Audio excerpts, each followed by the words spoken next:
Hello friends, నోరు ఊరించే కాకరకాయ కారం ఎలా చేసుకోవచ్చో చూద్దాం. ఖచ్చితంగా వచ్చి చేసేటప్పుడే నోరు ఊరుతుంది.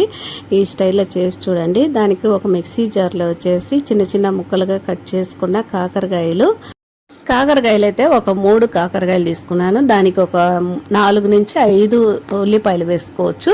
వెల్లుల్లిపాయలు ఒక 10 దాకా వేసుకొని, ఎండుమిర్చి ఒక 7 వేసుకున్నాను. కరెక్ట్గా ఉంటుంది. కారంకి తగినంతగా. ఎక్కువ కారం కావాలంటే కొంచెం ఎండుమిర్చి వేసుకోండి.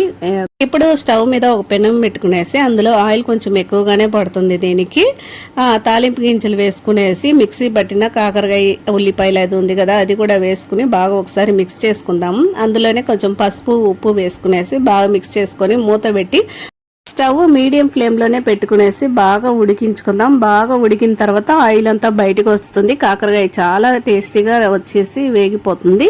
ఈ స్టైల్లో ఒకసారి ట్రై చేసి చూడండి.